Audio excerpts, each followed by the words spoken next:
my secret now.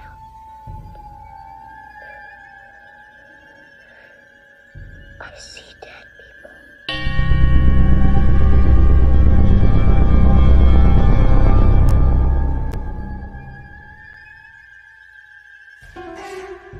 Welcome to Blondes and Booze.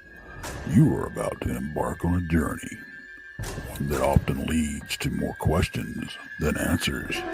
But fear not, your host, Krista, Aaron, and Brandy have the experience, the perseverance, and yes, even the gifts to pull back the veil and allow us to glimpse the other side.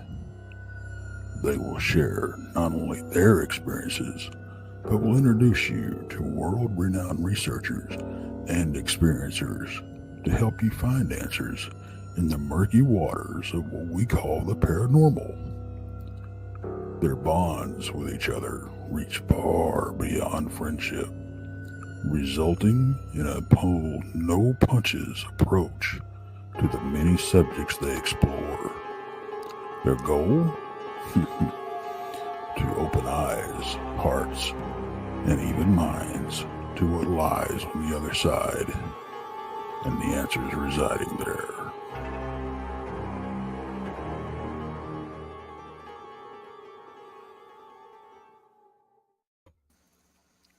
Hey, everybody.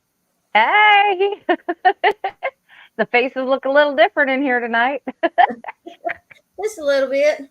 What's up? What's up? Hey, Randy.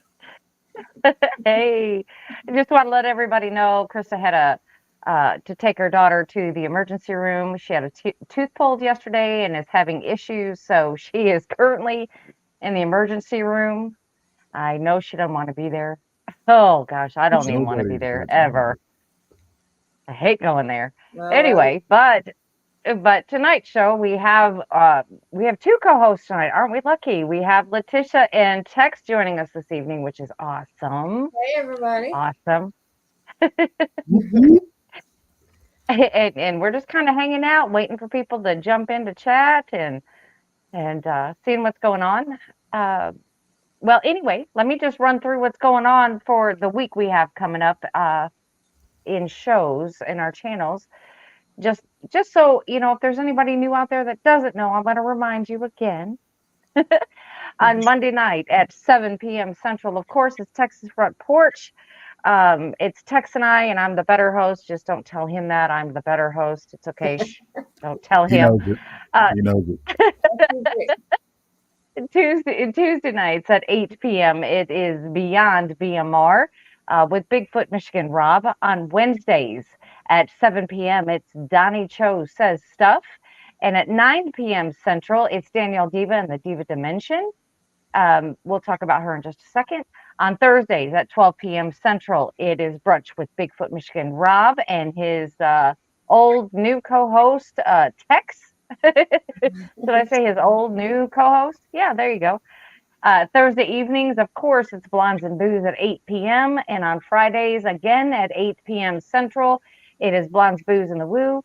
Saturday at 2 p.m. Central, it is Tex and Danielle Diva release their newest episode of Infamous Minds or go live. We're not sure. They always surprise us.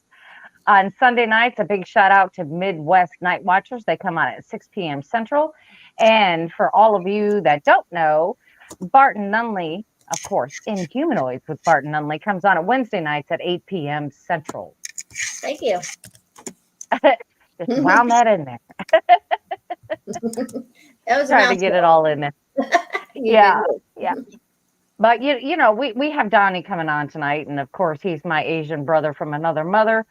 And he is literally one of the smartest guys I know. Honestly, he can talk about anything, you know. And I'm just like, wow. But I like him. But we thought we'd bring him on tonight. He is actually not even at home tonight. He's at a friend's house, and he still is coming on, which is great for us. So let's just go ahead and bring him up, Letitia, and tell him howdy. All righty. Hey, Hi. Donnie. Hey. Hey, everybody. Hey, Donnie, how you doing? Doing good. He's in Tex, North long time no Carolina. see. He's got shit going on. Okay, let him go. He can leave now. Yeah, hello from North Carolina. No doubt. Hello. Yeah, it's like he pops out in the back room, and I'm like, that's not your normal background, Donnie. Where are you? Yeah, I'm in my friend's dining room right now. It's been a long drive, 5 hours, but I made it, and here I am. Wow. So here we are. Glad you Yeah, made and it of course, safe. Yeah, hey guys, thanks for having me on. yeah, of course, Tex and I had to make fun of you about 5 hours. Yeah. Five. I do that in my sleep. Probably literally. Yeah, quite a bit. So anyway, we're just kind of going off off the cuff tonight and just talking about anything. We decided to start off by talking a little bit about Brown Springs because Donnie has been there. I have been there. Well, Yeah. but I think honestly, we ought to start by talking about LBL because that's where y'all are going. Yeah, we're going. We're going right now. Our dates have not been set just yet, so we are going there. We'll get into the LBL later, but like I said, when we get the date set and everything, it'll be cool. We'll figure it out. We're hoping to get there real soon, real soon. Real soon. Um, Do y'all have any like experiments y'all are going to run while you're there? to tell Well, you I'm the not going truth, to tell y'all. Not okay. Here's what it is, folks. I let the cat out of the bag if they were even going, and they don't know how to deal with it. That's what we're doing here. So, okay, we're going to well, talk they about don't Brown go to the Springs because LBL. they haven't even, folks. They haven't even told me when they're going. So, you know what? That I see how it is now. I get it. I told them when I was We going to Brown Springs. Okay. Um, Man, Yeah, you but didn't even invite him to the Wow, LBL? That's messed up. yes, don't want yes, no yes, excuses. yes, No excuses. Donnie. I get it. Yes, yes, Donnie. We have invited him. We have a spring meetup set. Absolutely. He's coming. He's coming. And you're welcome to I'm- come too if you'd like to, Donnie. Yeah, I don't want to go to the LBL because I kind of like my life and staying alive. So I'm cool with There's nothing that. going to happen when you I don't want to be dogman food. That's not something I aspire to be. So I'm probably not. See, Brown Springs is different, right? Because there's ghostly stuff, there's Bigfoot stuff, but straight up dogman, and that's like dogman capital. And yeah, I don't want to be dog food. Yeah. I'm totally Well, opposite. I'd rather be around a dog man than a ghost any day. Really? Yeah. Oh, yeah. I'll take my chances with a ghost than a No. dogman. No. well, here I am going, Donnie. Do you realize that Brown Springs could be worse than the LBL? Um, yeah. Well, because there are random Texans and Oklahomans randomly shooting their guns around. Well, you Well, don't there's have to be that. you don't have to be a random Texan in Oklahoma to be shooting guns. I guarantee you that. Yeah, I was Um, like, am I gonna get hit with a stray bullet? Because that's getting killed by a Bigfoot or a dogman is one thing, but like, there's literally a guy behind the tree shooting off his guns in random directions. Should we be ducking for cover? And I'm looking at Jason, and I'm like, see, I'm from the Northeast, and I've lived in countries where guns are like not even existent, so I'm not used to it. You you know, hear a gunshot, Well, you want to duck and cover. I'm not used to being around country folk, as they say, who love shooting well, guns in random directions. well, you So know this. I'm I'm a little going bit to tell you nervous. this, Donnie. I'm going to tell you this, Donnie, right now. If the zombie apocalypse ever happens, we're going to be your best friends. That's right. We are going. Well, Yeah. let me back up. You're going to want us to be your best friend.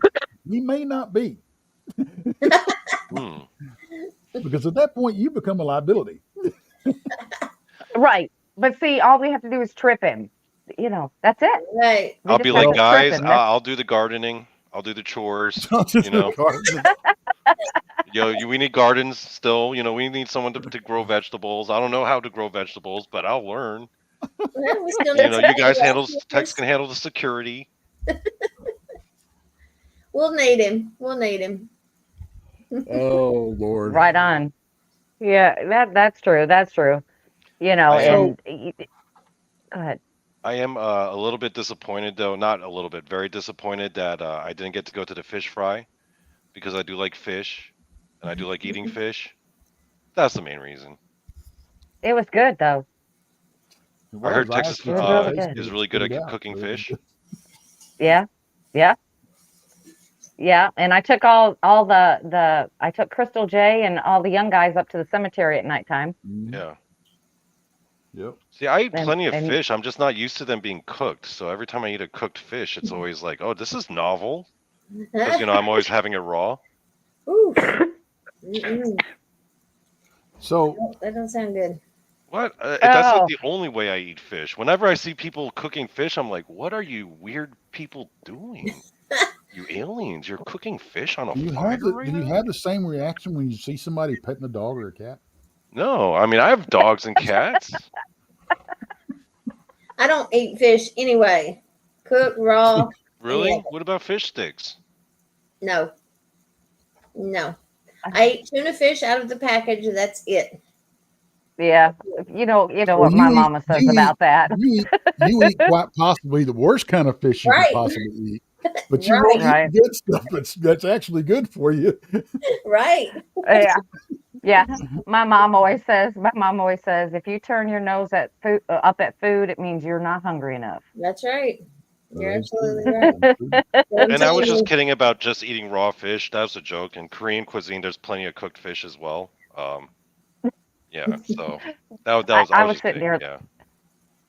I know that's why I was sitting here laughing at you, Donnie. I'm like, yeah, right. But Yeah. I will say this. I will say I love tuna fish salad. Absolutely love it. It Me is too. good. I And have become a big fan of sushi, and I'm one of these people that I will try anything. And um, one of my favorite dishes, and Donnie, you might know what this is. I don't know, but I ran across it at a Chinese buffet one time, and I kept going back to this Chinese buffet after I found it.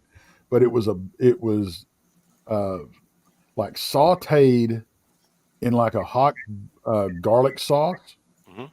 um, whole baby octopus, oof, ooh, Yeah, we got that in Korea. no, They love and octopus in Korea. with They no. love it. sliced jalapenos up in it. I don't do Oh my octopus. gosh! You love octopus? Yeah, baby Oh. octopus, whole baby octopus, Oh. Mm-mm. and man, I mean, it is. I absolutely love it. Absolutely. yeah, Love well, I've tried it one time. It's not my favorite. It's an I mean, it's not interesting my it. favorite. texture. Yeah, it is very interesting. And then it's kind of like, to me, it's kind of tough. Like it's very chewy. Mm. So Depends how it's I cooked. mean, I'd eat it. I'd eat it if I had to. Honestly, I would. But Mm. if I had a choice, that wouldn't be one of them. Now, Well, that's the squid, on first. the other hand, squid Oh, I would definitely calamari. eat. Well, see, and Yes. the thing about it is, octopus and calamari are the same way. If they're not cooked right, it's like chewing on rubber bands. Unless you eat it raw. Yeah. Ah, ugh. Mm. Okay, can I tell you guys about the most messed up Korean dish that I know of? Oh It's no. it's Yeah. Yes. called the word for it is called sun nakji. Sun means mountain and nakji means octopus. Mountain octopus? What would an octopus be doing in a mountain? Apparently, Right. because the mountains are like right next to the water, like right next to the ocean, because Korea is very compact. So the people who live in the mountains. Their most popular dish is they would take octopus and dip it in soy sauce and eat it live. Live. Mm-mm. Mm-mm. Tex knows what Mm-mm. I'm talking about because he saw Old Boy when he ate that octopus live. He really did that. That wasn't an effect. He apparently actually ate a live octopus. I I've don't. No. I really I do not want to eat something that's trying to claw its way out of my mouth. Oh, oh. No. You know, No. No. So there's two ways of eating it. The way I saw my father do it when he visited me in Korea is you take the whole live octopus and you shove it in your mouth and you just chew it all right there. right? The other way is that it comes in like it's live, but then they cut it up, but then all the tentacles are moving. but then Right. you eat the little pieces of tentacles while they're still moving. And the whole thing is like it's supposed to be moving. And every year apparently there's like maybe like 10 to 12 people die every year because one of the suckers grabs onto like their esophagus. So you have to really make sure to really chew it. Otherwise it's like an actual Oh, wow. safety hazard. I'm done. I'm not eating. I'm just gonna go ahead and kill me. Nope. It's not a popular dish. It's one of those things that people eat to kind of show off how manly or how bold they are. Mm. It's not something people eat like every other day for lunch. It's more like a gimmick, really. Wow. Yeah. It's like mountain oysters are here. Yeah, it's kind of like that. Yeah, no. I mean, I've Although eaten some strange things. Yeah. I would eat mountain oysters a lot if they were, Are they that good? They're good. They're good. I'm sure everyone here knows what mountain oysters are, right? Yeah. Mm. Yeah. Calf fries, that thing. Calf fries, pig fries, lamb fries. Yeah, Rocky Mountain oysters. Rocky Mountain oysters is another one. Yeah. No. Yeah. I'm starving. That's all I'm saying. Grass, I'll try I'll try almost anything, not everything, but almost anything. And I have tried what I would call calf fries. They're not bad. They're not horrible. They're not something I would crave. They're a little on the salty side. Just not something that I would ask for. And I'm not kidding about the salt. That's what the funny part is. Texas laughing. He got it. They are salty. Salty? Salty. Nope, not going there. Nope. Refuse. Okay, we need to change the topic because we're giving Penny Van dry heaves. Sorry to bring up Sannachi, but I did witness my father literally eat that thing in front of me, and I was horrified because I don't do octopus. Letitia, I'm actually interested in what you said earlier. You said you would take a dogman over a ghost any day. Like, ghosts are way scarier to you than dogman. I'm kind of wondering why, because like you never hear about. I mean, you hear about dogman ripping people to shreds, and if I came across something that I knew could rip me to shreds, I'd be pretty nervous, Right. But a ghost, I've been like, I've had ghost encounters, and like I farted on 2 of them. I think my thing is if I can't see it, I've never seen a dogman. I'm not saying I have, but I feel like if I'm gonna see something, it's gonna be a dogman before it's a ghost. And I don't do ghosts. No, I'm scared to death of ghosts. I don't want to stay in a haunted house. I don't want to go look in a haunted house. I was at a haunted hotel with Brandy and Krista in Ann Arbor, Michigan, and that was it. I'm good. Were you very anxious that night? Did you have a hard time? Oh yeah, I had a hard time. Something kept falling on the floor, and we never did figure out what it was. And Krista went to sleep on me, so I was just left, awake all night long, wondering what in the world was going on in our room. Brandy brought it. I know she did. Yeah, I did. It's my friend that comes with me everywhere I go. And honestly, Donny, Bart can protect me from a dog man, where I don't think he could protect me from a ghost. Yeah, true. So that's just my belief. That's interesting. Well, and it's strange that people are the things people are more comfortable with, especially being out in the woods or being in like a destination alone by themselves or whatever. Some people are just scared of being alone in the dark. Period. Yeah. I know a lot of researchers that and I say it jokingly, but I really don't. I'm trying not to take anything away from them, but they won't research at night, because of the safety factor. And I get that. I really do. If you can't put that, I think it takes it to a whole new level, especially if you're out in the woods doing it, because you can't see where your footing is as much. And I think that's for me, that's the main change. It's not what's out there, what critters are out there, or anything else. It's the footing, because you have to really, really slow down what you're doing. And you Right. can't We was out the cover. other night on our last live that we did, and we was walking, and we was showing everybody the swamps that we was walking around. And all of a sudden I look down, I'm like, look, something just peed here. And Bart's like, nothing peed there. And I'm like, something peed here, it's wet. And he goes, that's where I just stepped. And we realized we was literally walking through the swamps, right at the edge of the swamps. And if we'd taken a few more steps out, we'd went in. So it's, yeah, you really have to watch what you're doing out there. But Yeah. I'd rather be outside in the dark, in the middle of the woods, in the middle of the swamps any day than in a haunted house with a ghost. Really interesting. Yes, absolutely. 100%. Because I feel like if I was out at like late at night like that, dark, in the woods near the swamp, and there were cryptids around, I would be like, yeah, I'm probably gonna die right now. Like, Well, yeah, that's a wrap. but see, Donnie, I honestly think that you would like the LBL. Mhm. The history is really rich. I mean, there's a bunch of history there. But you're talking about Bigfoot, you're talking about dogmen, and you're also talking about paranormal. I mean, this whole place is full of it. I Mhm. think you would actually enjoy it. I really Hmm. do. I mean, we'd Me be too. outside, but I think you would enjoy it a lot. Because I've heard stories where like even like the local Native American tribes would be like, oh, we don't even go there. So I'm like, if they don't even go there, then I'm pretty sure it's not a good idea to go there. We've been going there since 2009 together, me and Bart.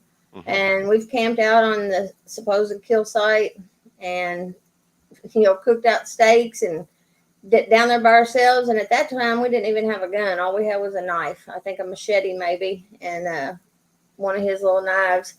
And we stayed out there several times and never had anything happen. We've had some creepy things since then, but we've never had any issues, what you call bad issues.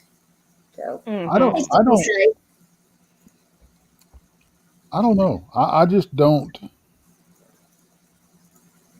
I haven't. Now I'll put. Let me. I'm not going to say I don't. I haven't yet felt uncomfortable in either place, as far as being out in the woods or in a supposed haunted location.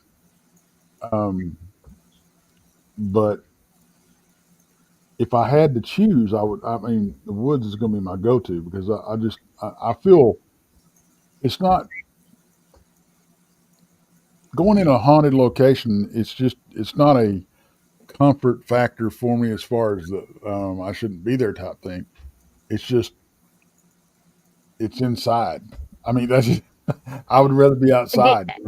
I'm more. do you think it's Go do ahead. you think it's because you're confined? Like you feel like you're confined I don't think in like so. a haunted location? It's just I would rather be in the woods.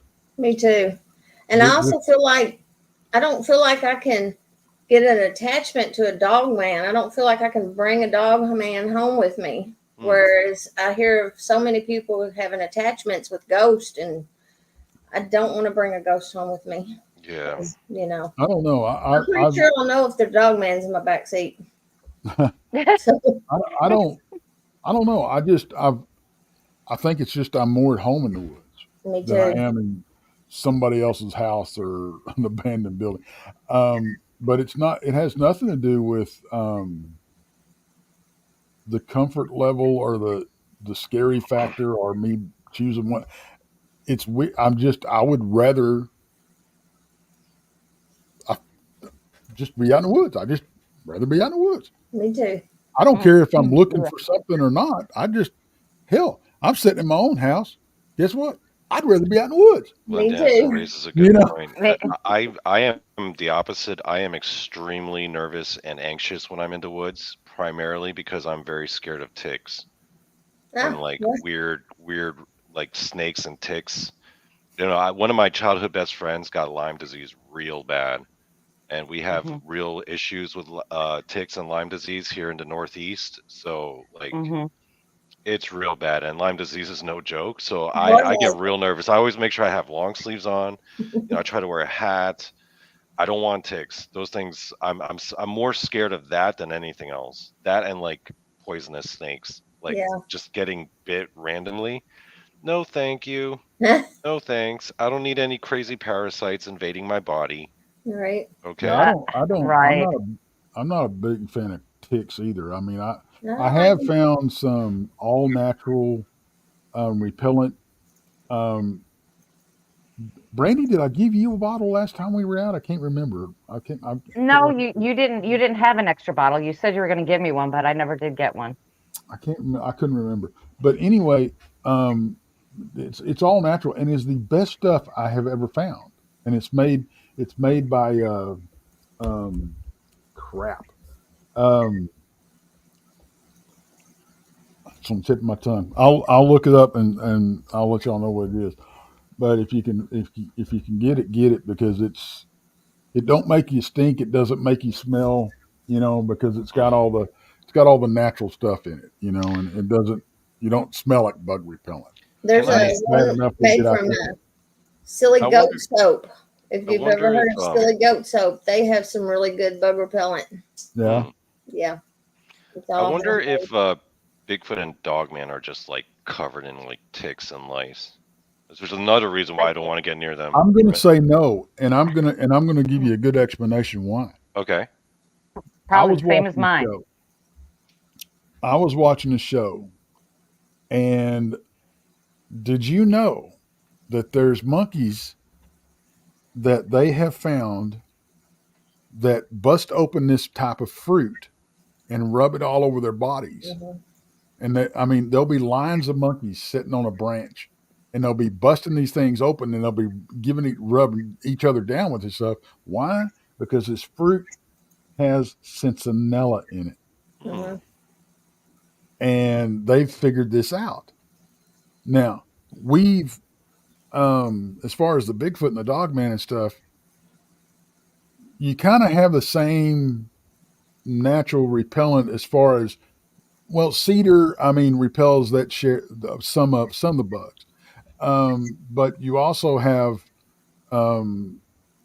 we've heard stories about them being matted hair and everything with mud. I think that's a big part of it too. But I do think that they, if they do happen to find some monkey grass, I think they will make use of that. Right. But there are natural bug repellents out there, and I think if these critters are half as intelligent as we give them credit for, Mhm. yeah, I could definitely picture Bigfoot doing that. Well, that brings up a good point there, Donnie. Because we always talk about Bigfoot having like an oily type, an oily type base to their skin. I wonder if that is a type of repellent that helps repel all that stuff. I don't see why it wouldn't be. Plus, we know they've got to groom themselves. Hell, monkeys and dogs, Yeah. and we do it. Why wouldn't they do it? Exactly. Like I said, we can't pick and choose at how intelligent we're going to decide these creatures are every day. They either have this intelligence or they don't. If they have the intelligence to tap on the window, scare the shit out of us, and on purpose, and open doors, but they can't get ticks off themselves where they've been living for thousands of years. Come on, people. Right. That is true. That's true. And because you also, but what about dogmen?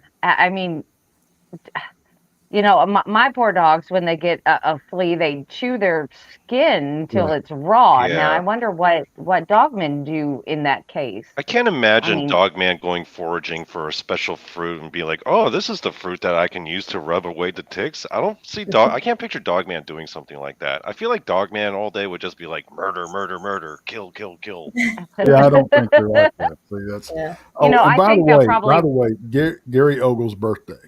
Hey, happy Oh, birthday! Miss Happy Greg birthday, Ogle. brother. Happy birthday. Happy birthday, Greg. Happy birthday, Um, Greg. I think that the dogman would probably roll in mud versus anything else. Or maybe he would just sit there and just scratch all day. Just be like, "Hey, I'm really itchy." Yeah. Possibly, because some of the reports and the stories that I've heard is that they when people see them that they have this matted type fur. Mhm. You know, so I'm thinking maybe that's part of it. That's Yeah. just part of their. Maybe that's why they're in such a bad mood all the time. Possible. Well, I They're guess telling you itchy. that the first time that we went to the LBO with the Cryptid Studies Institute when Johnny Henderson was still alive, I came home with over 500 seed ticks.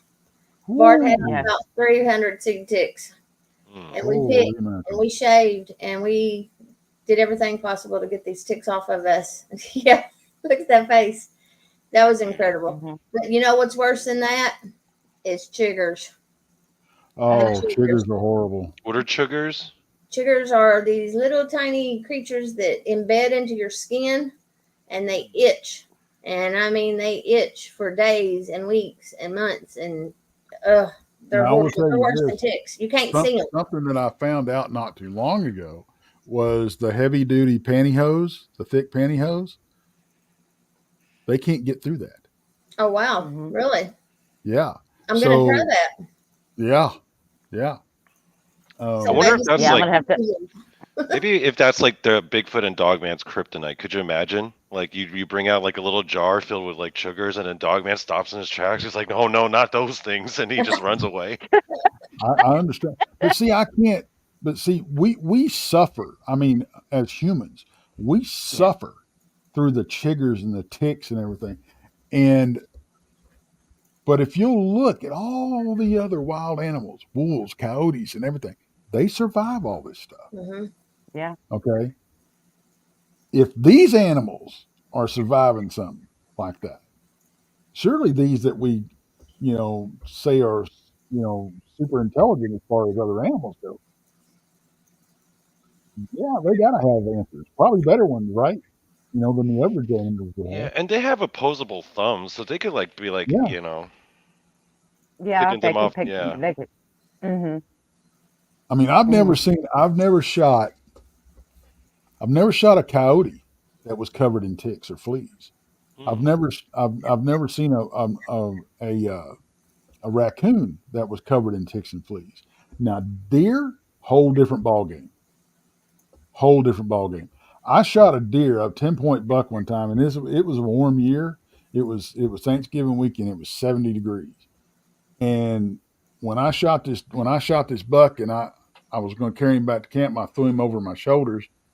When I threw him over my shoulders, there was no shit a herd of ticks running off of his hide Oh to get damn! to You must have something thrown that that was thing off right your up. shoulders with a quickness. I mean, once that heart quits beating, they don't want that.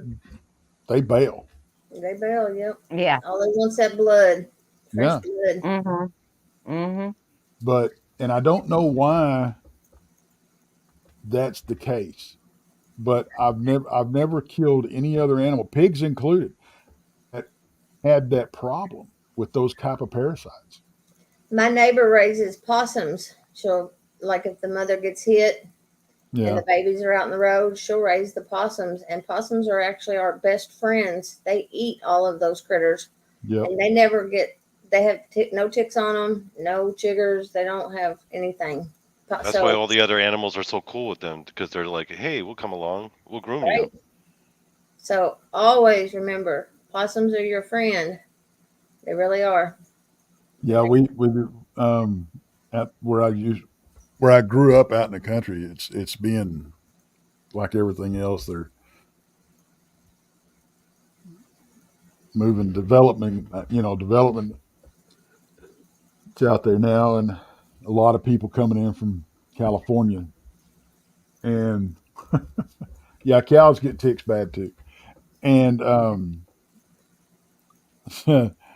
there was a couple that moved out there, and they were from the city, they were from California and everything, and they called 911 because there was a possum in their front yard, and they didn't know what it was, Oh no. and they wanted the sheriff to come get this because it was hissing at them and stuff, right? And they Yeah. wanted them to come kill this vicious animal that was in there. Oh no. Oh, I'm like, possums are good. Everybody remember that. Possums are good for. And Hey. I think we can all agree then that out of ghosts and Dogman and Bigfoot, the scariest thing is parasites. Correct. Oh yeah. Yeah, because you're talking about not being able to see stuff. Yeah. Oh yeah. Yep. And it's actually in your Ugh. body. Ew, Mm-hmm. that scares Oh. me more than anything. Yep. Brandy, let me ask you, because you've experienced both as well, cryptids and ghosts. Which ones are scarier to you? Which one scared you more? Did the Bigfoot sighting scare you more, or did your ghost experiences scare you more? Well, I mean, I guess it has to be this particular situation for me. You know, like I would say when I was bluff charged in Brown Springs would have to be the scariest thing that happened. Mm-hmm. But yet again, we're talking about something I couldn't see. I could hear it, but I could not see it. So, I mean, I guess for me, it just depends on the situation because, I mean, there are times where in the paranormal field that I get scared there, you know, because it'll, you know, like these loud noises or things will be pushed over and you're sitting in that situation and you're not ready for it, you know, so, you know, that does get me a little jumpy. But I would say that would be, I guess, neither. I mean, there's not one more scarier than the other. Yeah, I feel like it's a different kind of fear because I've been on a number of investigations myself. I never had any cryptid experiences happen to me, but from what I hear from my friends who describe it, when you have a cryptid experience, it's more like an explosion of fear, like all at once, right? Like, boom, I'm facing this thing, and now all of a sudden there's all this fear. But leading up to that, you're just out in the wilderness, in the woods. You're distracted by the sights and the sounds. Then, bam, you see this thing, and you're like, holy crap, right? I think with the paranormal and haunted locations and haunted houses, it's different because there, it's more of like an underlying anxiety. Yeah. It's more of a drawn out kind of like lower level. It's like the difference between like baking something versus like char broiling, like searing it real quick. Whereas one is like a dump of fear, whereas the other one is like throughout the course of the day while you're in this environment, it's like this steady stream of just anxiety. Yeah, because you're waiting for it. Because, you know, in an You're like active constantly location. nervous. Yes. Yes. Because you know, especially if it's an active location. And cryptids, you know, it's like, will they show up or will they not show up? You don't know. Yeah, but you're not like nervous leading up to it. But then when it happens, it's just like boom, Yeah. right? Yeah, absolutely. Absolutely. You know, I mean, putting myself into, I guess, in a position actually seeing one up close and personal, yeah, I would call that an adrenaline dump because it was just like there was no adrenaline and all of a sudden it was there. And then my adrenaline just went floop and I was done. But I've also noticed that in the paranormal field where if things get too intense in a location, it will also drain me, not as quickly, but it will. So where I need to either get some water, get some sugar, or, you know, something to help my energy build back up. But when, you know, when it came to a cryptid, it was like, I can't even describe how it felt. It was like my heart was going to explode and then Yeah, but it up was all until gone. then, you weren't like nervous or anything, right? It was just that when it actually No. happened, right? That's when Right. the adrenaline happened. Well, I think there's a big Right. difference because, I mean, arguably, now some people are not going to. I mean, some people believe different, and that's cool. But for the sake of argument here, when you run into a cryptid for the first time or whatever, or any time for us, Yeah. I think there's a difference between the paranormal and experience and the cryptid experience because the cryptid is something physical. Yeah. You know, you're seeing something that can reach out and pinch your head off, literally. You know, Right. or at least rip your head off. Versus a ghost, I think in the back of most paranormal investigators' minds, there's that thought, well, it can't hurt me.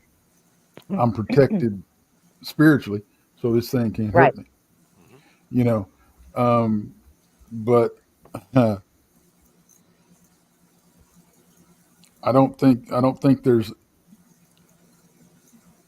now somebody that's a seasoned investigator out in the field and has ran into these things numerous times. I think it's like running into a dangerous animal. Once you learn to be around it and how to be around it, you learn, that you harness that. Yeah. No, you can liken it to going deer hunting and getting buck fever. Your chest is pounding out of Yeah. your heart's pounding out of your chest, and everything. Um, but and as you experience that, have that experience more and more and more, you learn how to adapt and deal with that.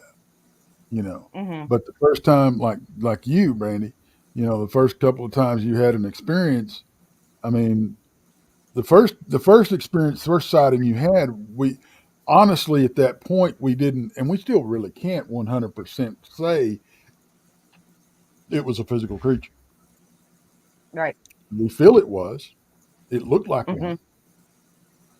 But the other two experiences you had, something was physical running through the damn brush at y'all's house. Yeah. Yes. Something was physical that you were standing there, that you were sitting in your car having a staring contest with. you know. Right. So Right. Yeah. That second time, absolutely. Yes. yeah, so I think that's the biggest difference in my mind. Um, so Well, Like, I think it's that moment from where you start or where you actually stop being a believer but being a knower. And right, because you can sit and talk about these things all your life and not have an experience or a sighting, but then on that rare chance you get one, you're just like, wow, Yeah. you can't contain it. It's just, right. yeah. For me it was overwhelming. And it was for a few weeks there. It was very Oh yeah. overwhelming. It's like I almost didn't want to talk about it, but then I knew I had to talk about it because if I didn't, it would just stick with me and stick with me and stick with me. So it's easier now. I'm not as emotional as I was before, Right. but it definitely changes your life. It And does. for me with the paranormal, I mean, that's been happening my whole entire life for as long as I can remember, and that's normal for me. So, I will and then seeing Bigfoot's not normal for me. I will say this. I will say this.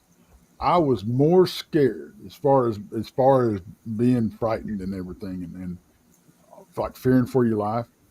I had about 150-pound Rottweiler back me up about a block. Just, I mean, and I backed up onto somebody's porch and had my back to the door, knocking on the door. But this dog was growling at me, slowly backing me up, because I didn't want to break eye contact with it, and I didn't want to turn Hmm. around and run either. Right. Hmm. So I was more scared in that circumstance than I ever have been out in the woods. After now, my little caveat here is after my first two encounters with the dog, Right. with the dog man. Those whole new level, whole new level. That first when I first had that sighting when he ran across the road in front of me, that was the first and really only time in my life that I've ever been frozen in fear. Oh, Um, yeah. you know, Yeah. but and the other time when Well, he that, when he go ahead. when he blushed, when whatever it was, I don't know it was him for sure. I mean, I'm fairly convinced it was. Whatever bluff charged me that second time at that second encounter, um, I did the exact opposite. I turned and tucked tail and ran. But that first time, I've never, and it put me in a state of shock. It took him almost an hour to calm me down where I could talk, and that's after what, a 20-minute walk home. So you're talking about, having to process this, Mhm. and Hmm. your mind has to reboot to figure out what you're dealing with because you just saw something that this is not supposed to exist, you know? So Yeah. yeah, I think Right. it's a different type of fear. I really, really yeah, It do. is. Yeah. because It doing is. It is. paranormal investigations can be nerve-wracking, especially if you know the place is like particularly messed up, like a few of the places we've been to. Right. Especially because all the places I've investigated, I've slept a night there, and when you're in an unfamiliar location that you know has like crazy activity and it's pitch black, and you're lying there by yourself, and you're just lying in the bed, and you're like, I know something effed up that's about to happen right now, right? You're just like waiting for it to happen, right? Kind of like in watching a horror movie. Like, it's not the jump scare, but it's the moment leading up to the jump scare where you know something messed up is about to happen. It's nerve-wracking. That's why I say the most nervous you ever get in a haunted house or location is pooping in the bathroom because you're alone and you're vulnerable. That's where they can get you. Hey. And I get nervous. I've pooped a few times in a haunted house, and I was nervous. I'll admit it. I'll be Well, honest. it's the same thing if you're going to take a poop in a trailer house out in the woods when you're hunting Bigfoot. Right. If you Not if you don't necessarily believe, that if you don't safe. believe me, just go watch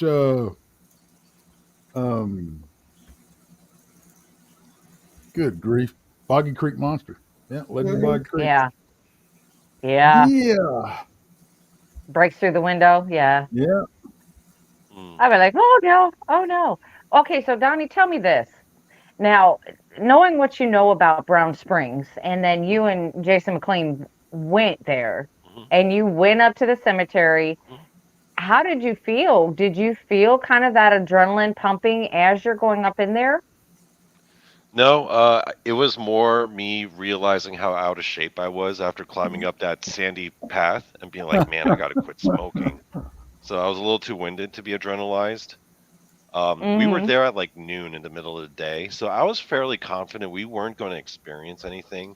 Like, I wasn't going there expecting to see anything, because again, it's middle of the day. There are other people there. I did tell immediately, like I was able to tell right away though, that at night that place is bonkers. Because even in the middle of the day, it was looking like kind of creepy, and the whole time I was like, man, I could see this place being real creepy at night. And then Jason was like, this place is a whole other world at night. It's like night. It's completely different. Yep. It's a completely different atmosphere. So yeah, I didn't get the full experience. I didn't get to spend the night there. I was like, I couldn't imagine spending the night here. Like, yeah, we were there in the middle of the day. The real reason why we left is Jason and I both kind of concluded nothing really was going to happen. So we're just kind of sitting there wasting time. Like, if you want things to happen, you go at night, right? Because all the times you guys experienced stuff was at night, not in like noon, right? No, not really. You've had stuff happen to you at like not noon? necessarily. I've had 2 daylight sightings out there.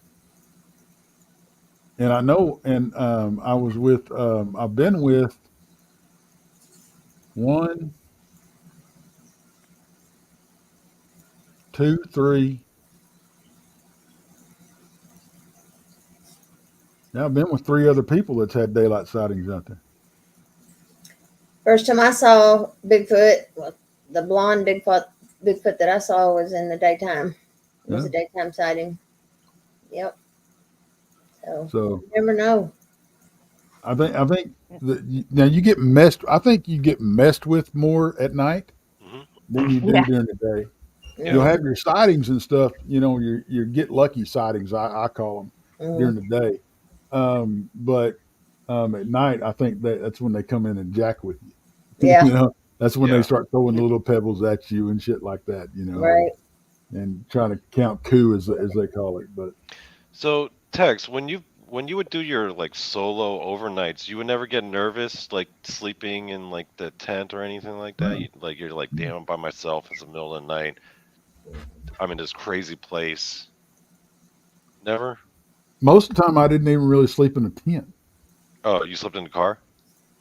I would sleep in the back of my truck. Oh, okay. I just throw my sleeping bag down there and maybe an air mattress and sleep in the back part of my truck. Oh, you don't tent it? Oh, okay. But if he's by himself, yeah. I mean, I would probably do the same thing. Yeah. But honestly, the hogs are what scares me. It's the hogs, people. It's the hogs. You know, sleeping in the back of the truck, at least You're off you've the got ground. that. They're not going to get you in there. I mean, that's why tent camping out there is not my thing. I will sleep in my vehicle, absolutely, or in the bed of a truck. Yeah, it's it's one of those things you're just like, no, No, no. I like the tent camping. I like to hear it, Yeah. see. But I have a question for Donnie. Have you ever had an experience where you've been touched, or your hair's been blown, or you've heard Yeah. something, or Gettysburg. Um, it was the that one famous bridge over at Gettysburg. They call it the Suicide Bridge. That's the colloquial name. I'm trying to remember what the actual name of the bridge was. It was named after one of the presidents, I think. But I was there with a number of friends at 3 in the morning on an investigation. This is one of the most haunted, most notorious spots in all of Gettysburg, which itself is a pretty notorious spot for hauntings and the such. I've been there a few times now. Um, I'm just looking it up real quick while I explain this. But yeah, the people that I was there with, they all were experiencing a whole bunch of stuff. Some of my friends, the Eisenhower Bridge, okay. Some of my friends were saying that they were getting to, while we were crossing the bridge, it's like this long, narrow bridge, while we were crossing this bridge, they all felt like this, couple of them felt like this weird urge to like move towards the edge of the bridge. Like they felt like something was like, the way it was described to me, it wasn't like something was like physically pushing them, but they were having like this weird thought, like I want to go to the edge of this bridge as So it we're was crossing. drawing them. Yeah. And then one guy was like, "Oh my God, guys, I'm feeling like something like it's like a hand grabbing my leg, like through my pants." And then that girl that was with us, she was like, "Oh my God, I feel it too." And all these people were freaking out. And some of my other friends who were ahead of us, who were already crossed the bridge and were already on the path past it, they were seeing like shadow figures in the tree lines. Again, this was 3 in the morning. We intentionally went there at that time to get the full effect, right? One of the most haunted locations in the haunted place of Gettysburg. Mm-hmm. And everyone was feeling it. I remember as I was about to get off the bridge, right, where the And path as started. you were about to get off the bridge is where we're going to put a pin in it and go to break. Oh, okay. Yeah, And we then got to have do to that. come Yeah, back. because I was like, I was not paying attention because I'm like, I'm listening. Like, just like, what's going on? We'll see everybody in 5 minutes. all right. Do I need to put everybody backstage, or just go to break? Just go for it. Gotcha. Just All right. go to break. Yeah.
strangest thing. It's shorter than you think.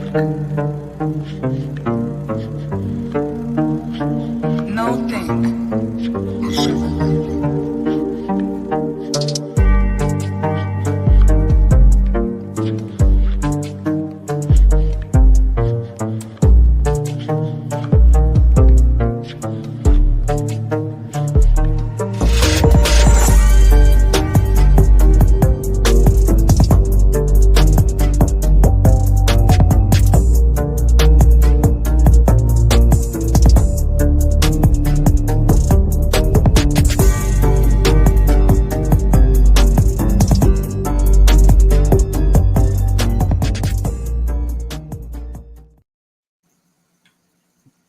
Welcome back, everybody. And Yeah. most of us are back. We're missing Yeah. somebody. He'll jump in a minute. Anyway, I just, that break is growing on me. That videos is growing on me because I'm like bopping during it. I'm like, Yeah. okay, that's normal. But thanks everybody for hanging on. Of course, we have to pay the bills. If you didn't know, we are on KPNL Radio, and that's from the lovely Lady Ann Selene. That is her station, and she broadcasts us over that. So that's why we always have to take our breaks, just so she can insert the ads. Got to pay the bills. I know, and we're all like, we're gonna continue on with Donnie's story, and he's not even here. Right. Right. He was just exiting the bridge. I'm like, what happened? What happened?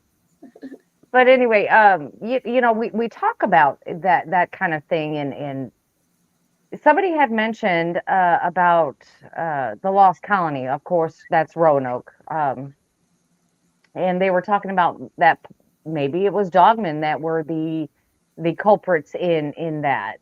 Maybe it was Bigfoot, maybe it was some sort of other cryptid. Well, who knows? Because honestly, they left to go back to get supplies, and when they came back, the whole colony was missing. But what people don't understand is it wasn't a quick trip. It was No. what Months. was it, a months and Yeah. months. Right. So when they came back, whatever was left was probably taken over by the predators and everything else in the area. So I mean, that is a good possibility and a good thought. Mhm. I guess I never put it there, but it could be. It could be. Oh, there he is. Hey, There he is. He's a little late, but that's okay. I guess he about needed a Okay. break too. Okay, not all of us can tell time on a watch that has hands I was on it. doing Okay, things, I get it. guys. I was doing things. All right. I was doing stuff. Okay, I was doing so We oh yeah, left off so when the he was bridge story. exiting. yeah. Okay, so the people I was with, it was two guys, one girl. We were investigating. Those three people were all from Pennsylvania, right? Gettysburg is in Pennsylvania. And they were experiencing all sorts of stuff as we were crossing this long, narrow bridge, right? Meanwhile, I'm sitting there walking with them, being like, "Oh man, you guys cool? What's going on?" And and I'm asking them all these questions, and they're like, "What about you, Donnie? Aren't you experiencing thing?" I'm like, "No, not really." I was actually more nervous because we had seen a car in the distance, like headlights, and this was a very back roads. Like there was no reason to be there unless you were intentionally going out there, right? I was Mhm. actually more concerned about that, the people. But I wasn't experiencing anything. I was just like, sorry, nothing's touching me. But I did believe what they were experiencing because they seemed all pretty freaked out, and they were like, this one guy was like, kind of like shaking his pants and everything. He's like, get them off me! I'm feeling like all these hands on like on the skin of my legs through my jeans. Wow. And yeah, as I get to the end of the bridge, like right before I get off the bridge, I feel like through my pants, like and my socks, I feel like a boop right on my ankle. And I look down and I'm like, yeah, I don't think so. And I just step off the bridge and keep going. I think the reason why, my theory, based off what I've learned, the reason why I probably wasn't as affected as everyone else was because those people were born and raised in Pennsylvania, local to that land for generations. They have ties to that land. They may be some of those entities that may be haunting that bridge may have been distantly related somehow with like some kind of genetic connection. Because in Korean shamanism, they teach that people who get affected by hauntings, the ones who get affected by the most are the ones who have an actual like tie to the actual land, or who are distantly, very distantly, have a genetic bond. Because my family didn't get to the Western Hemisphere until like the late 70s when they moved to Canada, where I was born. And then 1984, we moved to the States. So there was like literally nothing in my genetics I had zero ties to that land. And my theory, based off what I learned from shamanism, is that's why I wasn't experiencing anything. My question is, though, because Tex, last night we were talking about haunted locations in Korea, right? That one really haunted place near my mom's hometown. I'm wondering if I had gone to that place with those same three people who are from Pennsylvania, and all four of us were there, would I be experiencing things more than they would be? That's a good question. That's the experiment I wanted to kind of do. Because I do think at times spirits will, and you know, really Brandy is the one to answer this, but I'll tell you my thoughts on it. I think that very much like cryptids, that paranormal entities, when they're used to seeing you around, will interact with you more readily than they will a stranger. That seems to be how things go. Now, later that night, because we were investigating the Hoover House, which is right outside of Gettysburg. That's what we were originally there for. But then at 3 a.m., we all decided to drive down to the Suicide Bridge. Drove back, went to sleep at the Hoover House. There, I had some experiences. Okay. For one, the two guys, they're brothers, right? They get the bedroom next to mine. And then the bedroom on the other side was that one girl, right? So our bedrooms are right next to each other at this very, very famously haunted house, this mansion, from like the late 1800s, early 1900s, right? So all sorts of history, very famously haunted. People investigate there all the time. And again, I'm lying there all nervous because it's like pitch black. I'm there by myself. This place is known to get haunted. I literally just farted on the ghost in the basement. So they have reasons to not like me. And I'm hearing this murmuring, right? And the way I would interpret it, it's like if you have ever watched like PGA, like professional golf, you know how like the sports commentators especially for golf, they're always like blah, blah, blah, they're always like talking like in a hushed tones, right? Mm-hmm. Compared to like football or baseball guys. So what I thought when I heard the murmuring was like the guys in the next bedroom, they were watching golf on TV because all the rooms had TV. So I'm like, oh, okay. So the next morning I walk up to them. I was like, oh, I didn't know you guys were all into golf. It sounded like you guys were watching PGA in there. And they're like, what are you talking about? I was like, yeah, I heard like it sounded like a couple golf commentators talking. They're like, we didn't even turn on the TV. We went straight to bed. And then I realized that I had this experience, but at the moment I thought that they were just watching golf on TV in the next room. Well, I applaud that, because you didn't automatically jump to, oh my God, I'm hearing voices. You know, you were like, no, okay. I was like, I didn't know you were into golf like that. Yeah. Well, and I love the fact that you jumped to a normal explanation for it. Mm-hmm. And then the normal explanation got debunked. You know what I'm saying? Mm-hmm. That's the kind of stuff that I really like when it happens. Because when you think it's something, oh, it's just this. And then you find out, no, it's not.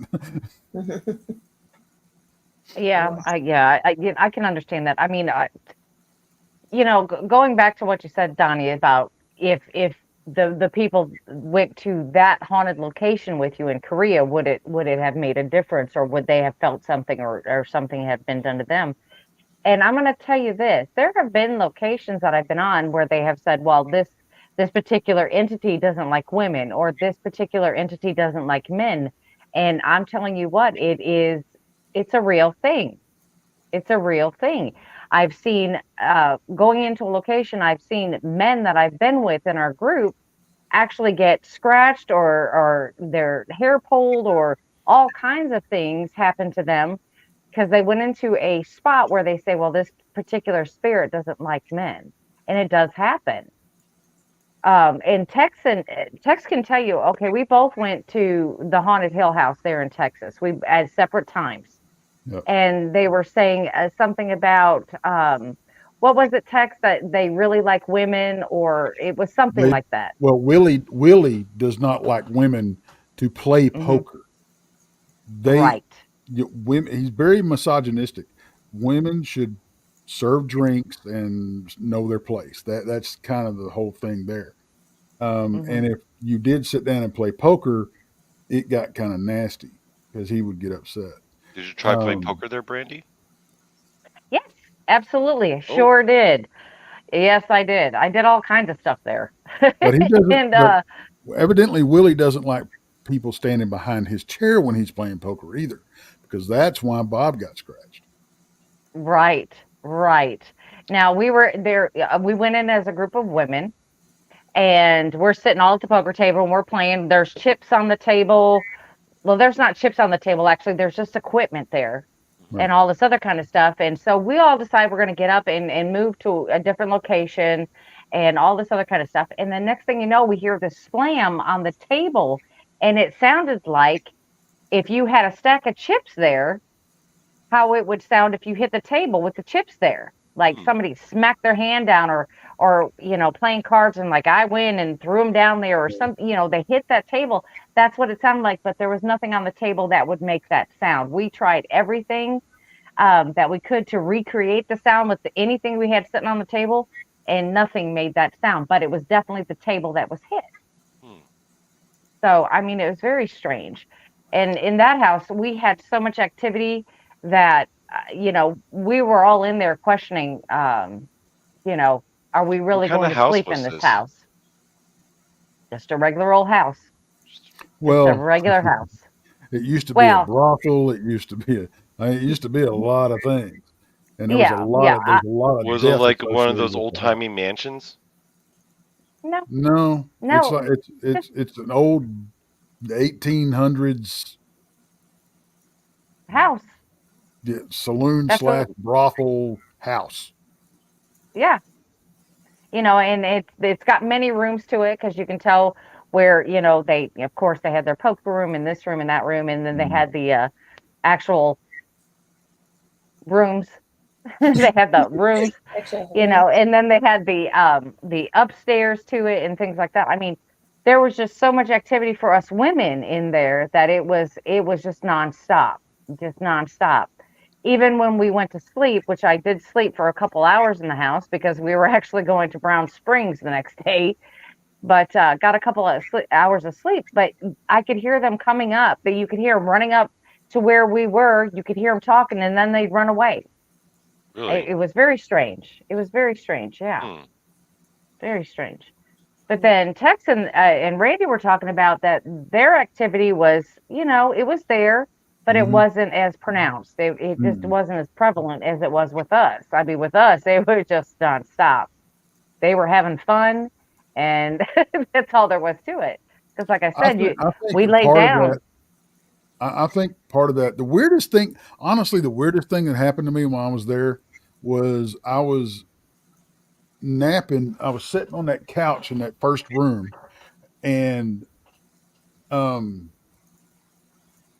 was nodding off, and I woke up, and I literally woke up and did this, and for some reason I looked up, and when I looked up, it was weird because I had a vision, and I'm not saying I hate using these terms because I don't have visions, folks. That's not what I'm saying. It was just a flash in my mind's eye or something, but it was this bobcat looking Cheshire cat thing.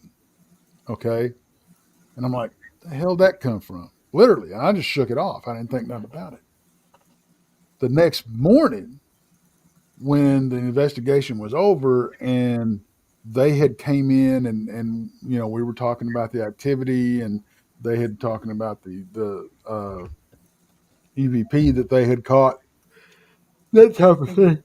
Pardon me. And they started talking about Toby. Well, and I had known about Toby the night before. He was supposed this demon, and I had went under the stairs. And what do they call that room, Brandy? A maniacal room or something like that? It's for scrying, is what it is. Okay. It's a scrying room. It's under the stairs. It has a chair and like a 3 or 4 foot mirror that sits there beside you. I've seen rooms like that. Close the door, and you're in there by yourself. I call that the Bloody Mary room. Okay. So anyway, Candyman. Yeah. The way I did it that night, and I'm not saying this is tied in. It's just this is what happened. So the way I did it that night, I had learned about this Toby thing, and that he was kind of a bully. And so I did the under the stairs thing, and I didn't want anybody, I didn't want any way to have any pollution, okay, going on. So I had them lock the door, put a chair against the door with me inside, and then everybody leave and go out in the yard for 30 minutes. So, and when I did this, I called Toby out and called him everything I could possibly think. And I was, I told him, I said, you want to mix it with somebody, mix it up with me, let's do this. And I called him a coward, the whole 9 yards, and nothing happened. Except when I was doing this, I was doing it live. And Brandy, I think it was it you and Krista? Because we had just gotten really kind of to know each other, I think, at that point. I want to say it was, I don't know if it was y'all or not. I can't remember. But somebody was listening on live, and they heard a female's voice while I was live. And it may have been CJ. I don't know. But yeah, it wasn't us for that one. Okay. So anyway, they heard this female voice say a name. And the next day, and that's all that happened. The next day, when the investigation's over and I'm talking to the folks that own the place and we're comparing notes and type of thing, they have a picture of Toby, or what they say is Toby. Mm-hmm. It looked exactly like what flashed in my head the night before. And it's peeking around a woman. And it's creepy as hell, ain't it, Brandy? Yes, it is. And then I was talking about the EVPs that were caught during the live, when I was doing the live thing. And I said, well, they said this name. And they said, what was the name again? And I said, it was this name. And that was a spirit, a new spirit that they had just started had come up in EVPs and stuff, and they hadn't released to the public yet. But it's a little girl spirit, supposedly. Well, yeah, because they're constantly adding in items to that house, right? From haunted locations and things like that. So yeah, but let me tell you about my experience with Toby. Yes, he is a bully.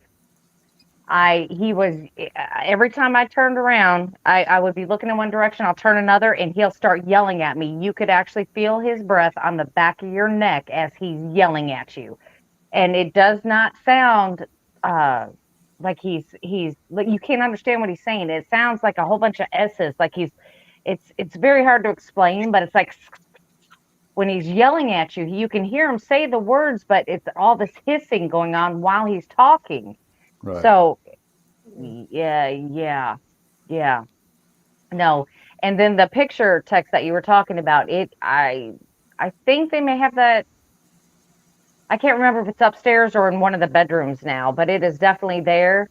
And it's one of the scariest photos I've ever seen. Does he not look like a cross between like a wildcat and a Cheshire cat? To me, that's crazy. That's with what I human remember. features.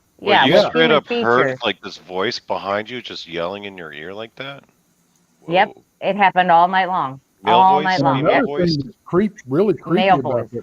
that, what's really creepy about that place is the they had two. Now I may get some of this wrong, Brandy. So keep a check on me here. They had two high school girls. They were 18, I believe, and they came in to um, investigate the house. They spent the night, and they left the next day. I don't remember them talking about anything that really happened.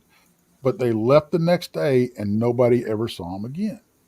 They disappeared, Yeah. and Oh, um, either months or years later, they had a group that was there investigating, doing the night investigation and everything. And there was a guy there that got so scared in the house that he went outside. He wasn't going back in, so he had to go to the bathroom. So he was looking for a place to pee out in the woods in the back. Now they do have woods in the back of the house, and he's roaming around in the back of the woods. He finds one of the missing girl's cell phones. mm. So there's a lot of, and I mean they've dug up human bones on the property. There's Hmm. numerous running springs that are underneath the house. Yep. I mean, there's a lot of energy in this house, and they ain't much of it that's good. Really, Right. you It, got it, it, suicide. it, it was, yeah, it was so bad with the activity, which what normally would take about 2 hours for a tour. That's that's a long tour. Took us 4 hours because we could not get through the tour because things were just keep happening and happening and happening. And Yeah. it You was guys plan on incredible. going back So there? I do. But if I want to. anybody wants to watch part of our adventure, we actually did live, so you can go Yeah. back through our archives and you can go back and watch some of that because some of it is, oh boy, some of it's amazing. Next time you guys go, I'll go with you. Okay. Oh yeah, Yeah, oh yeah. that'll be cool. I'll be sure to I load think up we on a should lot just of Look, like they're just like, gas nope, station I'm hot out. dogs before I go there, Now, though. I do want to this know is like A lot of partying what that would night. cause you to not run if somebody is breathing down your neck, and Yeah. what would cause you just to be able to stand there? I would be out, okay. gone. Well, that goes back to paranormal has been part of my life for as far as I can remember. This stuff happens all the time to me. Things get knocked over, my hair gets pulled, shirt gets tugged. You feel the breath. It's stuff that I've not. Well, I'm used to it. I should say I'm used to it. It's happened. Not that it doesn't startle me because oh yes it does. Yes it does. But I'm not gonna run. No. Mm-mm. I'm out. So what did you In this, do when that happened? What did you I do? I kind of sidestepped. That's it? You didn't That's say it. anything back? No, no, no. I just took a step to the side, just a step away from it. Yeah, absolutely. Thank you, Poncho. Thank you, Thank you, Poncho. Pancho. Yeah, it's just like that's all I did was I took a sidestep and just moved away, and then it quit. I was standing in a doorway, and I think I was in the way of Toby seeing, everything. I was in his way. I was in the way. I was in his way. He just didn't like me standing there, so he's just started yelling at me. So I moved. But it also happened to other members that were with us. When the other ladies were saying, "Oh yeah, I heard it. I heard it." And one lady, this is so funny. One lady that was with us, she's like, "Nothing is happening. I can't hear this. I'm nothing. Nothing's going on with me." And anyway, so Holly and I were upstairs. This is my adrenaline partner. That's the one I call her because don't forget we're going to Ohio on Sunday, so don't forget that. Anyway, uh, so she was upstairs with me, and then the other two ladies were coming up, but the one lady that wasn't had anything happening to her was behind her, and then all of a sudden she had this yelling behind her as she's trying to come up the stairs, and she said a couple cuss words, but it all evened out to what was that? But I just cleaned that up. I cleaned up what she said. What the She's F like, what was was that? that? Mm-mm. Yeah, what the whoop whoop was that? I Well, guess I should. There's a question for Donnie. Yeah, Oh, way yeah. back on a podcast about cannibalism with Jason and I think Tex. I remember it was with Jason and Tex. No, I think it's actually with Tex and Rob. You mentioned feral children in North Korea. Is that for real? Well, I know what you're talking about. Tex, I think you remember that conversation when I was telling you about like messed up stories from North Korea. Yeah. Um, I wouldn't describe them as feral children, more like homeless kids who get rounded up by people for food. I'm not saying that's true, but as someone who lived in South Korea for 10 years and who knows what Korean people tell each other about what goes on in North Korea, I've heard that rumor a couple times. Basically, there's like all these orphan homeless kids roaming around these like impoverished villages where there are bands of people with like nets and stuff, like round these kids up as a food source because the famine there was so bad. Again, rumors. I cannot verify anything. So you take it. Yeah, for and they're what not it going to is. come out, and nobody's going to come out and tell you that's truth. Nobody's going no. to say that. No. No. But I mean, there's feral people everywhere. We have them here in Yep. the United States, that's for sure. Mhm. Donnie, do you Yes, speak Korean? yes, I do. But I feel like an idiot because I can only speak 2 languages, and I'm around some of my friends who speak like 5 languages, and I'm like, oh, I'm a dumb person.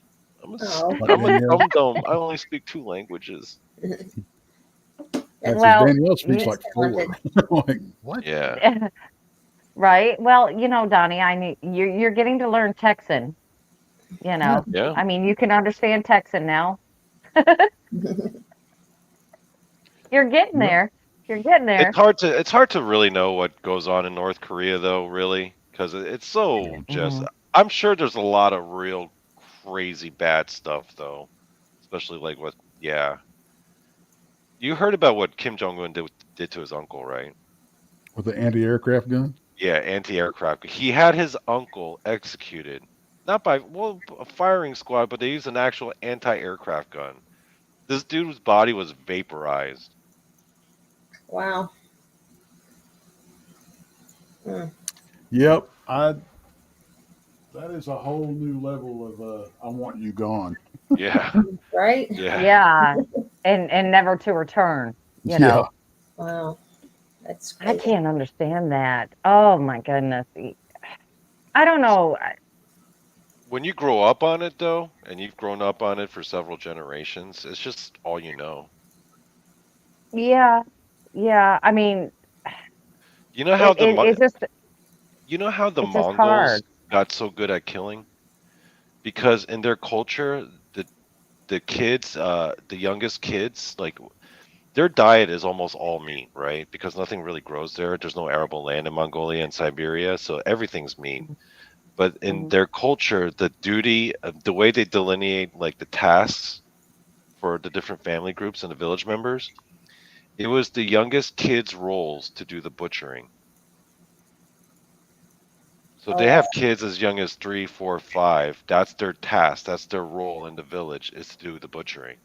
As they get older, the older men they do the hunting.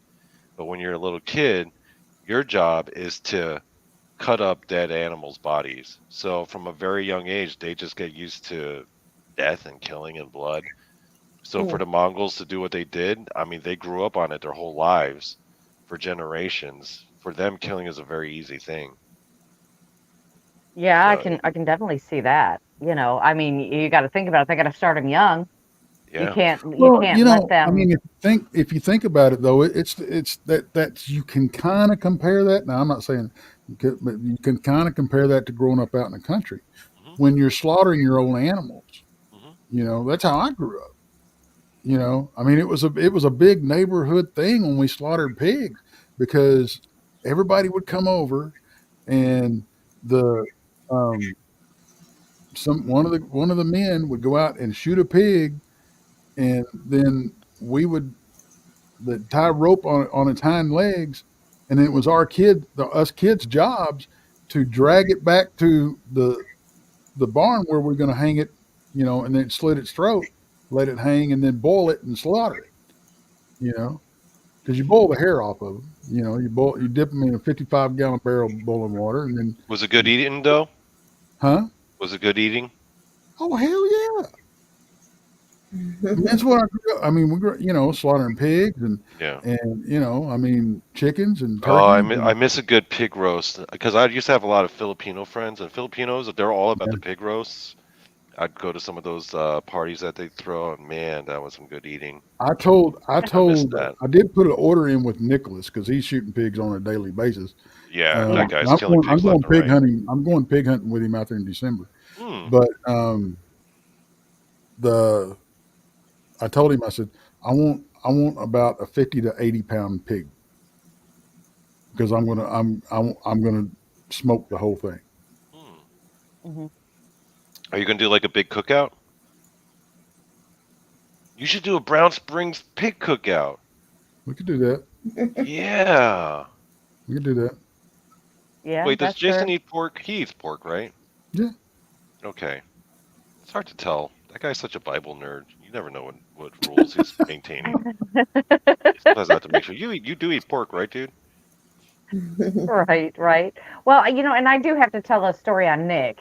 Um, while we were up with Tex and we were up in the cemetery at Brown Springs, and we're all standing there and it's pitch black out there, and he's like, "Did somebody just pull on my shirt?" And he looks around and none of us are right next to him. Yeah. We're not standing around him. No, no. And he's like, "Something just pulled on my shirt." And he's like, and he'll deal with the cryptid. He's fine there, but he's like, "Ghosts, that's something else." He's like, "Oh, that's something else." So he has the same feeling as you do, Letitia. He's like, mm, Okay, let me ask you guys, all three of you, this question, right? We've talked about what's scarier for you, ghosts or cryptids. For Letitia, right? You said ghosts scare you more than cryptids, right? We talked about different kind of fear. What about aliens? Like if you saw like an actual gray alien, where would your fear level be at that point? Like I know none of us have had that, so we can't tell, but I mean, to your best guesstimation, I would think it was a demon, so you'd be scared? I'd be scared. Yeah, because I would automatically assume it's a demon. I Yeah. don't know, Brandy. Would that scare you worse than like Dogman or Bigfoot?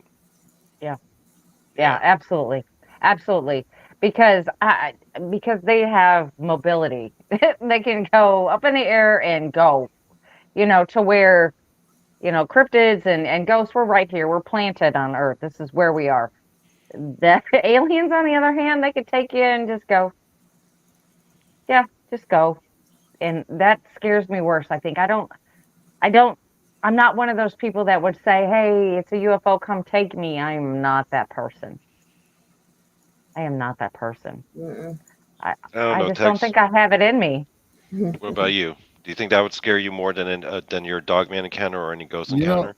but we can sit here and talk about how we think we would react. Hmm. And that's just it. We don't know. You never know Right. until you're confronted with whatever this is. True. And what what's wrong, Candy Wolf? What's y'all? No, I think she's saying that if she saw a gray alien, she's like, "Wing, I'm out." Oh, Um, Yeah. yeah, absolutely, Candy. I agree 100%. I'm out. I don't know. I like to think that I would treat it the same way I would if I had a face to face encounter with like a Bigfoot. Hmm. Because if I see myself, and I ran this over, peeking over into my tent because when I can, I sleep with no rain fly, because I want something to peek inside my tent because I just want to look up and go, "Hey, big fella, how you doing?" Hmm. And I want to think that I would approach the whole alien with the same thing, and try to have a conversation because people talk about all these things communicating with people. I've never had one of them communicate with me. So, Mm-mm. and if it's all about intention, I don't want to shoot you. Don't make me shoot you, as Nicholas is famous for saying. Um, but I want to say that's how I react, but honestly, I don't know. See, I think it's different. I'm not quite sure how I would react because with aliens, it's with something like a gray alien, that's a little different, right? Because with a ghost, you kind of know you have a sense of what they can and can't do. You know what they're capable of, right? Cryptids, you sort of have a sense of what it can do, what it can't do, right? Mhm. You sort of have an idea of what with something like an extraterrestrial, you have no clue what it's capable of. Literally none. That's true. Or what kind of technological gizmo it's got. What kind of weird psychical. You have no idea what kind of power it has. It could literally just snap a finger and make you like disappear. Right? You don't know. Right? Right, right. Yeah, like I said, I don't know. I don't know exactly what I would do. I know that it just all depends. Like I said, the like when you were asking about what is worse for me, cryptid or paranormal, it just depends on the situation and how it's presented, you know. But when I saw a cryptid and it was 20 foot away from me and I'm sitting in my car, I realized that your car is not going to save you. There's no way. Right. So I mean, it's just a false sense of security, and I'm like, well, you're doing this, and you're like, well, I don't know. Thanks, Jitesh. Thank you, Josh. Wow, thank you. Hey, So I mean, for me, it's kind of like that. I'm just like, I guess, and it's how it's presented because the first experience I had was with Tex, and we were seeing it walking Yep. within the trees. We're seeing it walk. I wasn't scared. The adrenaline wasn't high. It was very peaceful. Well, and I think a lot of that, not necessarily your experience. I mean, I like to think it was, but Right, I think a lot of that is dictated on how others are acting around you to the same situation. right, You know, right, I right. mean, because look how the other situation escalated. you know, Yeah, because well, you could hear it. That was just a whole different. That's a whole different I don't know, ball but of wax right I think in there. your case, Brandy, though, to me it sounds like you were too excited to be scared, right? Because it seems like you were more excited at seeing the Bigfoot rather than being afraid of the Bigfoot. I mean, there was a love component of fear, but I think more of it was just you were in awe, right? That's why Yeah. sometimes I wonder, like I ask myself, if I actually did see a gray alien, would I be so terrified because I don't know what they're capable of, or would I just be in such a moment of awe, being like, "Oh my God, I'm finally seeing a thing from another planet. I'm in complete awe that I don't even have time to be scared." You know? I think you're right there. I do believe you're right. I mean, because like I said, I'm sitting in my car and I'm looking at this thing, and it took me a bit of time. It was only like 20 seconds, 25 seconds, but it felt like a lifetime mhm. sitting there going over in my brain, what is this I'm looking at? It's right here. What is it? You know, and then about 20 more seconds, then I'm just watching its movement. And I'm going over in my head, what am I going to do in this situation? What's going to happen here?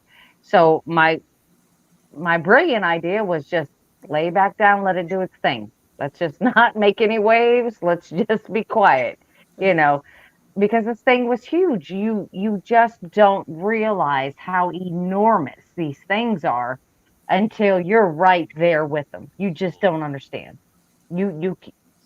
I mean, you really can't. I mean, you think you see these tall basketball players and whatever, and they're so big. Well, yeah, they're tall, but then you add the size to Right. them, Yes. add the width, and you just realize how vulnerable you are in that minute.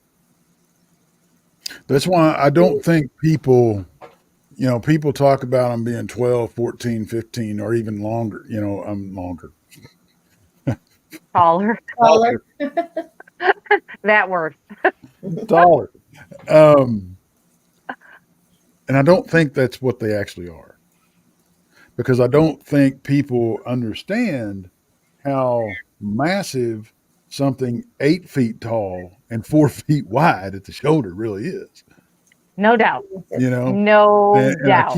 I know I've said this, and I know I'm beating a dead horse, but folks, if you're ever in, was it Pigeon Forge, and Tennessee, or if you're ever around anything that is 8 to 10 feet tall and humanoid, um, these these Halloween decorations that are very popular this year, the Yeah. 14 or 12 or 14-foot skeletons, the 8 or 9 or 10-foot demons, those stand beside these things, and these are just skeletons. They don't have the girth that these creatures have, but still. No. But the best thing I've ever seen as far as scale goes for comparison is the Wadlow um, animatronic thing. You know, the tallest man in the world was 8'11", folks. You walk up and he's sitting in a rocking chair. You walk up and it triggers the motion sensors, and he stands up in front of you. And if you stand there and you have to look up at this man, and he is a massive man. He's not just tall; he's massive. And look at his shoes, dear God, and his hands. You're right. You just, I think you get a whole new perspective and respect for something that is probably out in the field. What you're seeing is probably only about 7 to 8 feet tall, 9 at the most. Right. You know, these double-digit height, it's hard for me to buy. It really is, that this is going to be a physical creature. If we see anything, and it's like that picture out of Brown Springs, I don't think that I went for years and years and years saying that was a big alpha male. I don't think that's a physical creature. I really don't. Yeah, I don't. I know what I We was measured looking that at at. 15 feet. I don't see that happening. No, just the overall vision of one of Yeah. these things is what took me back. And I'm looking at it, and I said it was around 6'5". Then we measured up the tent where I thought I saw the head at, and sure enough, it was under 7 feet tall. So I was pretty close in what I had said. And like I said, it could have. I keep saying it could have taken me out of the car, smashed the window, taken me out of the car into the woods before anyone could get it, their tent unzipped. I'd have been gone. That's just how massive these things are. It's just The wow. blonde one that I seen was 8 feet, about 8 feet tall. We know that because when we got down to the river bottoms, we stopped to talk to some campers that were down there, and he said, and it made Bart finally believe me what I had seen, that there was a creature messing around at the top of his camper. He said it was like scratching on the top of his camper, and his camper was a little over 8 feet tall. So he said when he looked out, it was a blonde Bigfoot, is what he said. So I know it was at least 8 foot. I've heard stories of the ones in Alaska that get up to about like 12 feet tall. Yeah. But that's Alaska. I'm sure they're built a They little grow them differently different over up there. Yeah, they grow them different. They just, Yeah. they grow them different. They're they're different stock over there. I just think when you see one of these things up close, and honestly, as much as everybody talks about it, I think 10 foot is almost what automatically pops in everybody's heads now. I mean, if you'll okay, I know nobody's going to hate on me for this, but that's okay. Harry and the Hendersons, 7'3", 7'3". The same actor who played the Predator in the original Predator movie, which is the same actor that played the guy, the oh hell with it, but 7'2" or 7'3". But look out how massive that critter looked. I mean, don't get me wrong, the proportions are nowhere near what it should have been. Okay, his eyes was way too close together for one, but just how big he looks. You know. Yeah. I Yeah. still can't get over that one thing, Tex, you told me about where you introduced me to the fact that Andre the Giant had actually played a Bigfoot on TV with makeup, Yeah. and I was like, "What?" Remember we were talking about that, and I looked it up. I was like, "Oh my God, that's Andre the Giant dressed as Bigfoot." Yeah. Did Isn't you that ever go back amazing? and watch those episodes? Yeah, I was like, "Wow!" You blew my mind that night, Tex. I was like, "I'm watching Andre the Giant right now, and he is portraying a Bigfoot." I met Andre the Giant when I was wrestling.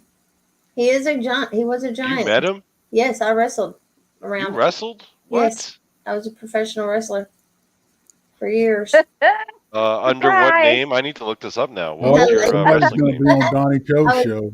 I was under Lady Lexus. Lady Lexus. Yes, yes. Hold on. I Hold wrestled on. in Mexico under Lady Oh Lexus. no, you're gonna be on The the Donny Cho Lucia's. show. What? It's been years ago. I don't know if you'll find it. I have pictures of me when I was LEXIS? LEXXUS. Oh, LEXXUS. Oh, there's an extra X in there. I wrestled He's with like, La Parca. I wrestled with Rey Oh, Mysterio. there she is. Mysteriosa.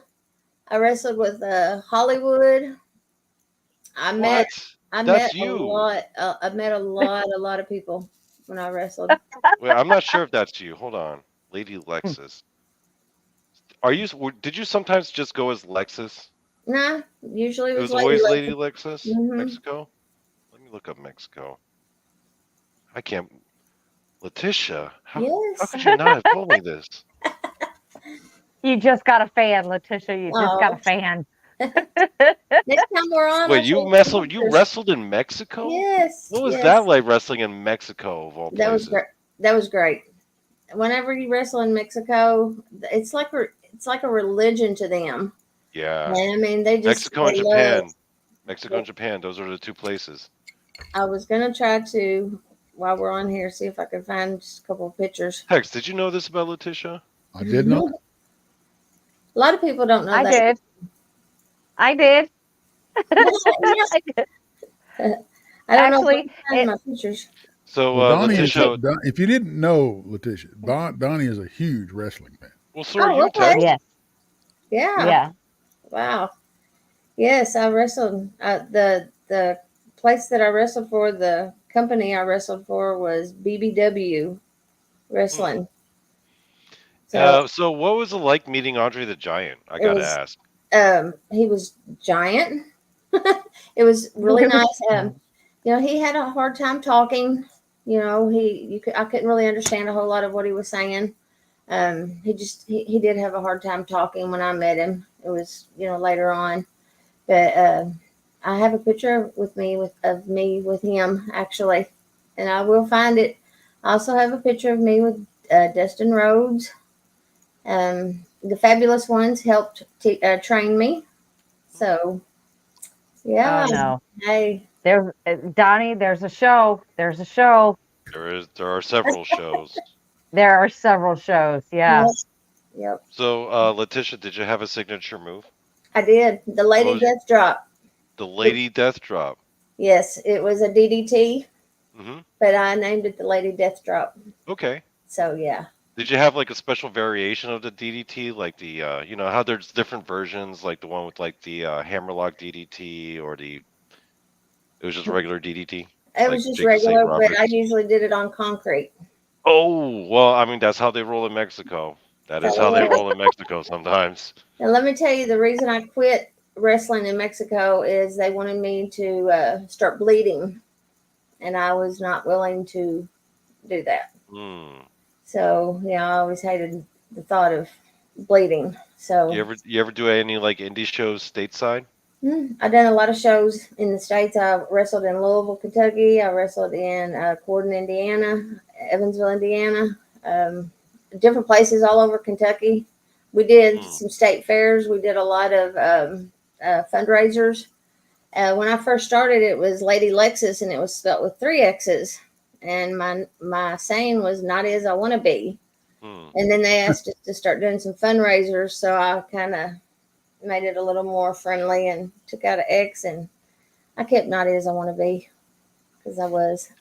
So Letitia, let me ask you, because on my show, Donny Cho Says Stuff, I've had Brandy on, I've had Tex on, and when I was on with you, Brandy, I was telling you about how I love your name because one, it's alliteration, but two, Brandy's name sounds so much like a female pro wrestler's name, doesn't it? Letitia, Brandy Butcher coming to the ring.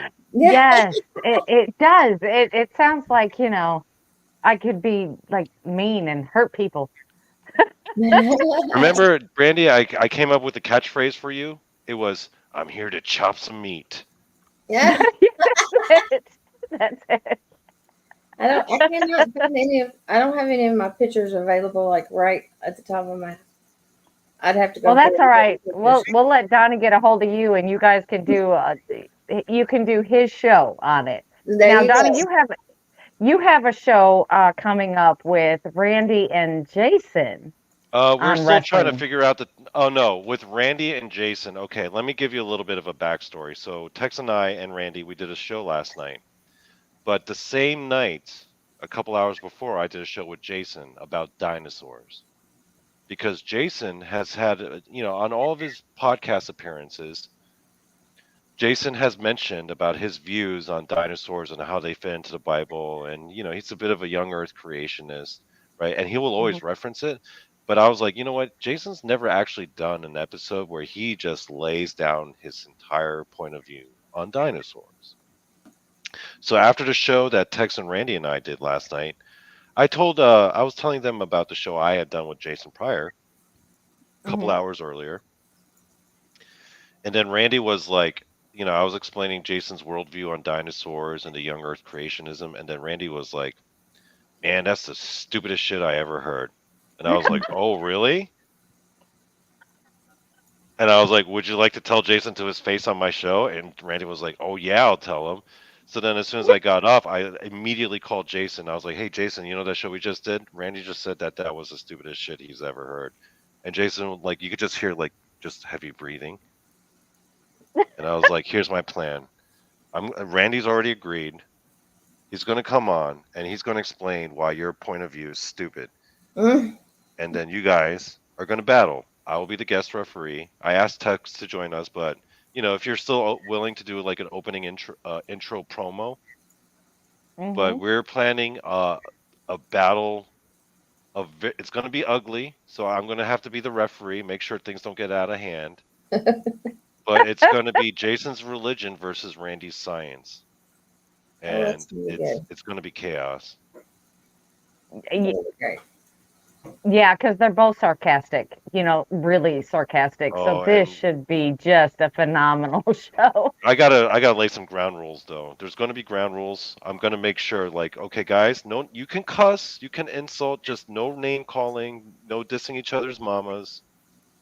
Okay, keep it. It doesn't have to be civil, but there are going to be certain rules that you have to abide by. Right. Whatever rules no you low make, blows. No low blows. No fish hooking. Yeah. Jason, I've noticed after like a year of podcasting with Jason, one of the things I've noticed about him is that when he's kind of on his back foot, when he's up against the ropes in a debate, he'll start throwing out low blows. So I'll be like, "Jason, don't be doing that. Don't be doing that." So I gotta watch out. When is the show gonna? When are you gonna do the show? Well, you're supposed to come on, Brandy, the next one, and then from there we're gonna figure it out. But yeah, guys, I'll be keeping everyone updated. So just follow Donny Cho Says Stuff. Yes, and I will be on the show. Yeah, I'll be on the show next week. So yeah, tell them about that. No, we'll leave that as a surprise. All right. That sounds good. Well, with that being said, it's. Go ahead. I have one last question for Letitia, if you don't mind me asking. Go ahead. Can I ask you a question about Barton? Yeah, sure. Well, maybe. I just have one question. It's been bothering me for the longest time. Does that man own any shirts with sleeves? A few, but not many. I've Not many. literally never seen him ever wear a shirt with sleeves before. Remember earlier text you were talking about how if you don't want people to recognize you, you just take off your hat. I feel like Barton, all he needs to do is just wear a shirt with like long sleeves, and like no one would recognize him. You'd be like, "Who's that guy? I don't know. Where's Barton at?" Because if he walks in with a sweater, like no one would recognize him. Because the guy's like always showing off his guns, and they are impressive They are. for a man of his age who doesn't work out. I'm like, damn, why are you so shredded? I'd I'm like, almost don't pay you have money. much I'd any almost shirts pay with money to sleeves? see Barton in an ugly Christmas sweater. I've literally never ever seen that man wear like not wear a sleeveless shirt before. Like literally never. He don't Right. wear- No. he No. don't wear many That guy's sleeves. like allergic to sleeves. He don't like them. Yeah. Yeah. No, he doesn't. He doesn't. I mean, I've seen him wear sleeves in the wintertime. Yeah. So that, that's, but if Yeah. it's warm outside, No sleeves. no sleeves. Every I shirt mean, he that's gets, how he would disappear. That's him. He would just put on a sweater, and everybody would be like, Right. "Where'd Barton go? Where'd he go?" He disappeared. Yeah. You gotta love him. You gotta love him, though. Yep. But anyway, we're almost at the 2-hour mark, so we should probably get off of here and say goodnight. It is Thursday night, but I want to let everybody know there's a few men from the Texas Front Porch that will be invading our channel tomorrow. Chris and I will both be out of town. So be prepared for that because we gave them no rules. They will be totally unsupervised. God help us all. Oh all I gotta boy. God help us all. But anyway, Letitia, you ready to click out the extra there? I will do it. Okay, well, bye everybody. I will Good see you next week, but you'll see the other guys tomorrow. Good night, Good night. guys.